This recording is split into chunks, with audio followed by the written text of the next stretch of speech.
Olá, pessoal! Bem-vindos ao curso de Leitura e Produção Textual. Nesse curso, vocês irão receber um referencial teórico e prático que, alinhado às atividades que nós vamos passar para vocês, irão ajudá-los a conseguir o objetivo de desenvolver as competências de leitura e escrita.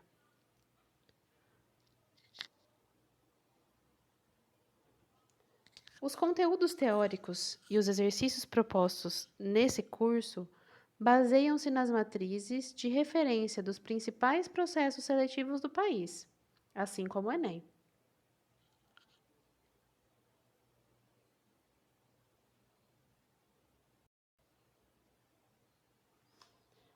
Tenho certeza que você já ouviu falar que quem não lê, não escreve. Isso é o que diz o senso comum. Porém, somente a leitura, sem a prática da escrita, não produzirá bons redatores. Ou seja, se você lê, mas não pratica a sua escrita, você não vai ter uma escrita boa, não conseguirá fazer textos bons o suficiente.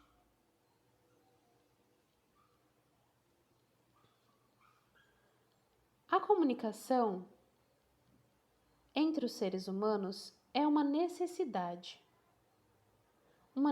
natural, uma vez que por meio desse processo conseguimos não apenas estabelecer nossa permanência no planeta Terra, mas também criar comunidades, sociedades, desenvolver tecnologias, saberes, ciências e, acima de tudo, nós conseguimos nos humanizar. É por meio da comunicação que nos relacionamos com o outro. Construímos a empatia, o conhecimento. Sem ela, não seria possível, por exemplo, realizarmos trocas de ideias, de sentimentos, de opiniões, e certamente viveríamos fechados, isolados num universo particular. É com a comunicação que nós criamos vínculos de todos os tipos, de todas as naturezas. É com ela que influenciamos, somos influenciados, edificamos história e memórias e projetamos o futuro, interagindo e solidificando o conhecimento.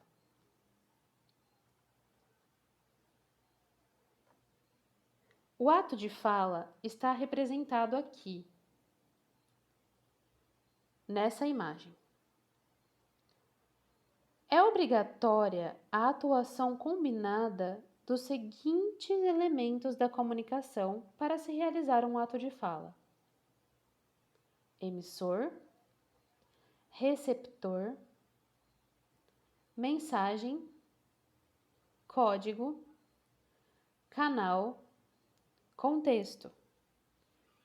Nesse esquema que vocês estão vendo aqui, o emissor é este homem com um megafone, ou seja, ele que está emitindo a mensagem. O papel de receptor nesse esquema está com a mulher que está recebendo essa mensagem.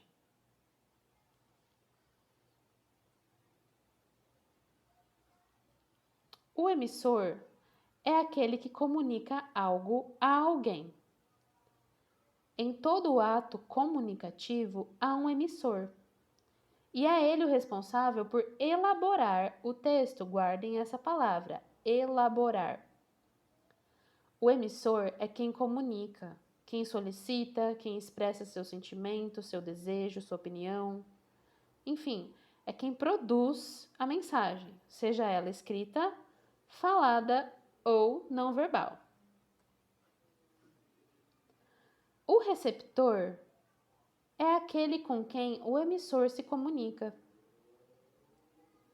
Se há alguém que elabora a mensagem, é necessário também que tenha alguém para receber essa tal mensagem. Todo texto é destinado a um público específico, chamado de receptor.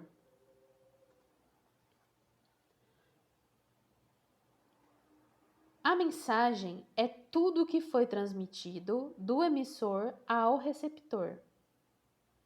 Você pode perguntar o seguinte para identificar a mensagem: o que está sendo transmitido e recebido?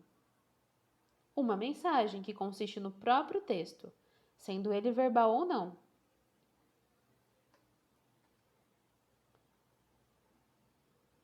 O código. Bom, o código é a convenção social que permite ao receptor entender a mensagem. A mensagem precisa ser expressa por um código, constituído por elementos e regras comuns tanto ao emissor quanto ao receptor. O código usado para redigir essa mensagem é a língua portuguesa. Assim, quando falamos ou escrevemos, usamos o código verbal. E quando usamos a arte, a imaginação, a criatividade, é comum o uso de código não verbal, por exemplo, pinturas, gestos.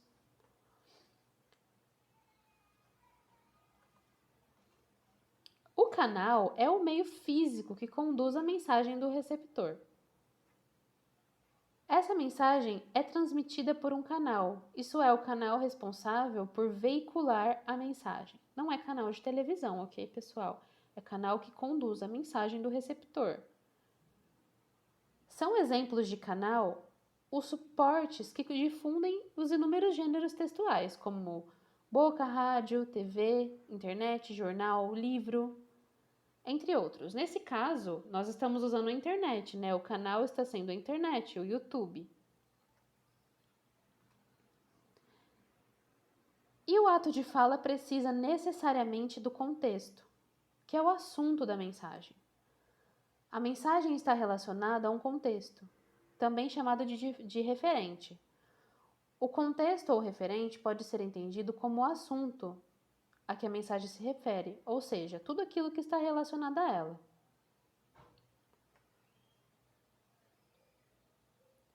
Vamos revisar nesse esquema as principais palavras que vocês devem ter em mente. Emissor, produtor da mensagem. Pode ser o escritor, pode ser falante. O receptor, que é o destinatário da mensagem. Pode ser o leitor, o ouvinte. A mensagem, que é o texto, sendo ele verbal ou não. Referente, contexto, que é o assunto, a situação em que está sendo transmitida a mensagem. O código, que é a língua. E o canal, que é o meio de veiculação. Vou dar um exemplo para vocês. Essa aula de língua portuguesa é uma situação comunicativa. Eu, que sou a professora, estou no papel de emissor, porque eu estou explicando o conteúdo, eu estou passando uma mensagem para vocês. Vocês, alunos, estão fazendo o papel de receptor, receptor dessa mensagem, isso é, sobre o texto da matéria. O código utilizado aqui é a língua escrita, falada e não verbal, pois eu utilizei vários recursos. O professor pode escrever, falar, usar gestos, imagens para discutir os conceitos. O referente é o assunto da mensagem, nesse caso, os elementos da comunicação. Nessa situação, pode haver muitos ruídos, elementos que podem atrapalhar a comunicação, como falta de atenção, falta de disposição, conversas, brincadeiras, sua mãe te chamando enquanto você estava vendo esse vídeo. Pode ter uma mensagem que chega no seu WhatsApp ou uma notificação. A falta de conhecimento também. Pode ser que você não tenha conhecimento gramatical ou conhecimento de mundo ou do significado das palavras que eu estou usando aqui, entre outros. Na fala, o canal que transmite a mensagem o texto oral é o ar, ele que é o responsável por veicular o som, tá bom? Não esqueçam. Mas assim, sempre tenham em mente que a atenção em conversas, diálogos e demais situações comunicativas de base oral, como uma aula, por exemplo, os papéis do emissor e do receptor podem se inverter. É que nesse caso nós estamos em uma aula online pelo YouTube, então não tem como eu fazer o papel de receptor, que vocês não têm como se comunicar comigo nesse momento. Mas numa situação real ou numa aula ao vivo, esses papéis podem se inverter, né? Quando o professor explica, ele é o emissor. Quando o aluno faz um comentário ou alguma pergunta, ele passa a ser o emissor e o professor torna-se o seu receptor. ok? Bom, aqui nós temos um exemplo, né? Um exemplo de situação comunicativa do ato de fala. Nós temos duas pessoas. Uma pessoa vestida de vermelho e uma de amarelo. A pessoa vestida de vermelho, aqui ela está fazendo o papel do emissor, que também pode ser chamado de enunciador. E a pessoa de amarelo está no papel de receptor ou enunciatário, que também é um nome que pode ser usado. Neste caso, a pessoa de vermelho é quem está falando, né? Então, ele está sendo emissor. Porém, lembre-se aquilo que eu disse. Sempre pode trocar. Se a pessoa de amarelo responder, a pessoa de amarelo se torna o emissor e a de vermelho o receptor. Esses papéis se invertem. Mas no caso aqui dessa situação comunicativa, a mensagem é: lá tem comida muito boa. Pelo balãozinho aí com o pensamento deles, nós podemos ver o referente, que é o assunto, que é comida. O código usado aqui nessa mensagem é a língua portuguesa. Também pode ser usado como código quando vocês vão conversar, né, por WhatsApp ou por outro tipo de aplicativo. Usar emoji, né? Emoji também é um tipo de código. Existem muitos tipos de códigos, tá, pessoal? Bom, o canal ou meio que o emissor usou para dar essa mensagem para o receptor foi o ar, né? Através de sua boca, ele conseguiu mandar a mensagem para a pessoa de amarelo. E a pessoa de amarelo, como receptor, utilizou o ouvido como canal ou meio de receber essa mensagem.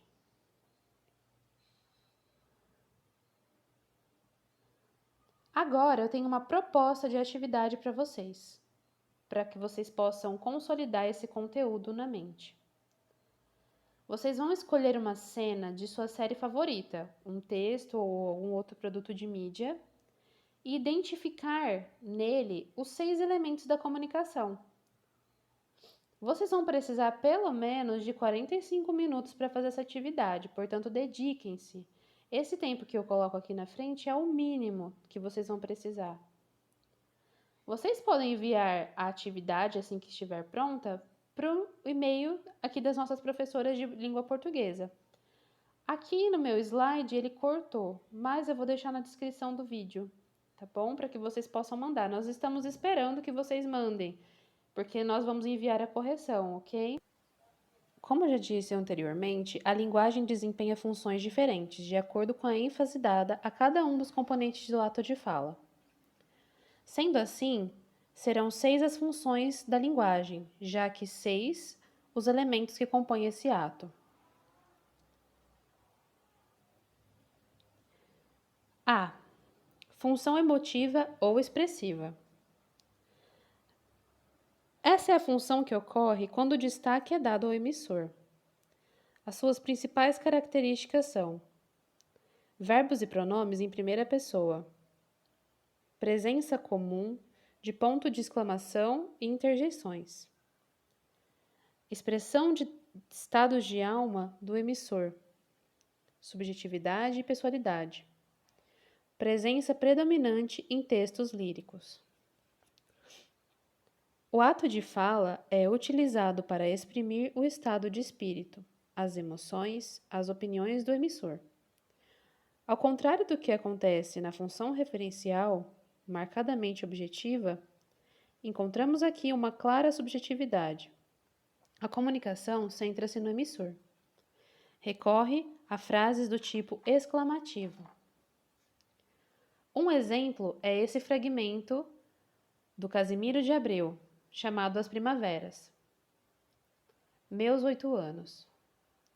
Oh, que saudades que tenho da aurora da minha vida, da minha infância querida, que os anos não trazem mais. Que amor, que sonhos, que flores, naquelas tardes fagueiras, à sombra das bananeiras, debaixo dos laranjais. Vamos agora para a função conativa. A função conativa ou apelativa é a função que ocorre quando o destaque é dado ao receptor. Suas principais características são: verbos no imperativo, verbos e pronomes na segunda ou terceira pessoas, tentativa de convencer o receptor a ter um determinado comportamento, e a presença predominante em textos de publicidade e propaganda. A linguagem é utilizada para agir sobre o receptor, para tentar modificar a sua atitude ou comportamento. Assume geralmente a forma de ordens, pedidos ou conselhos. Por centrar-se no receptor, utiliza formas verbais no imperativo. A função fática. Essa é a função que ocorre quando o destaque é dado ao canal. Exemplos típicos da função fática são os cumprimentos diários. Oi, tudo bem? Boa tarde. As primeiras palavras de quem atende o telefone, como alô, pronto, etc. As conversas de elevador. Em todas essas situações, o interesse do emissor ao transmitir a mensagem foi o de testar o canal, que vai ter o mesmo valor de um aceno com a mão, com a cabeça ou com os olhos. A finalidade última é a de estabelecer, manter ou prolongar o contato com o receptor. Nesse caso, a linguagem é utilizada para testar o funcionamento do canal e manter o contato entre o emissor e o receptor. Essa função é mais evidente nas conversas telefônicas e naturalmente preocupa-se sobretudo com o canal. Um exemplo é esse fragmento tirado do Sinal Fechado do Paulinho da Viola. Olá, como vai? Eu vou indo e você, tudo bem? Tudo bem, eu vou indo correndo, pegar meu lugar no futuro. E você? Tudo bem, eu vou indo em busca de um sono tranquilo, quem sabe? Quanto tempo? Pois é, quanto tempo? A função metalinguística. A função metalinguística é a que ocorre quando o destaque é dado ao código. Numa situação em que um linguista define a língua, observa-se que para efetuar um termo do código, ele usou o próprio código, ou seja, definiu a língua usando a própria língua. Também ocorre metalinguagem quando o poeta, num texto qualquer, reflete sobre a criação poética. Quando um cineasta cria um filme tematizando o próprio cinema, quando um programa de televisão enfoca o papel da televisão no grupo social, quando um desenhista de quadrinhos elabora quadrinhos sobre o próprio meio de comunicação. Em todas as situações citadas, percebe-se o uso do código para explicar o próprio código. O exemplo mais definitivo desse tipo de função são as aulas de gramática, os livros de gramática e os dicionários da língua. Função referencial. A função referencial é a que ocorre quando o destaque é dado ao referente, ou seja, ao contexto, ao assunto. As suas principais características são a objetividade, a clareza, a finalidade é traduzir a realidade tal como ela é, presença predominante em textos jornalísticos e científicos.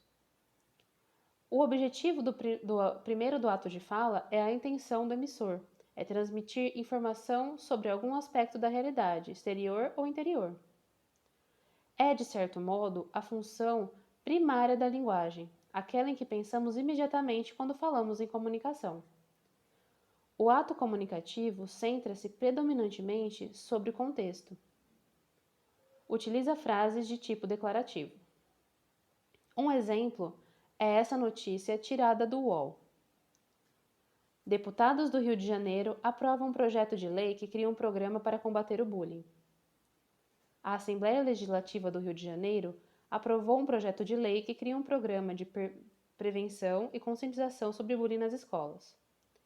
De acordo com o projeto, há 10 metas que envolvem prevenção e auxílio a vítimas de agressores.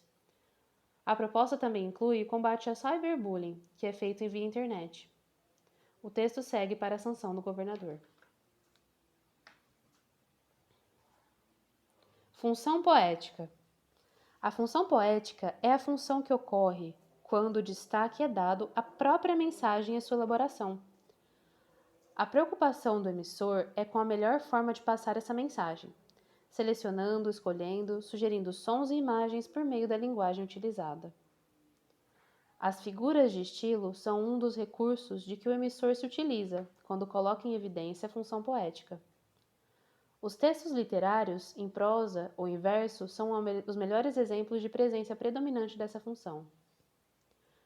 Por vezes, a linguagem é utilizada fundamentalmente para produzir prazer estético. Os recursos linguísticos são dispostos de forma a construir um objeto artístico, capaz de, pela sua configuração, gerar, quer no emissor, quer no receptor, uma sensação de prazer semelhante ao que se obtém com a música ou a pintura. É mais evidente na poesia, mas está também presente na prosa literária, e até no discurso oral, ou mesmo no discurso publicitário. Um exemplo é esse trecho de Iracema, de José de Alencar. Além, muito além daquela serra, que ainda azula no horizonte, nasceu Iracema. Iracema, a virgem dos lábios de mel, que tinha os cabelos mais negros que a asa da graúna, e mais longos que seu talhe de palmeira. O favo do jati não era doce como seu sorriso, nem a baunilha recendia no bosque como seu hálito perfumado.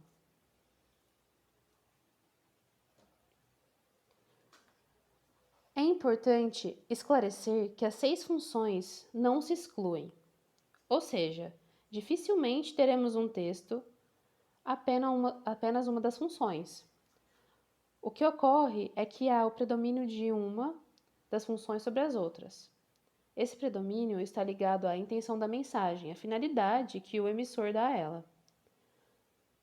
Ter clara a finalidade que se deseja alcançar ao produzir um texto fará, portanto, com que sua linguagem assuma uma ou mais funções.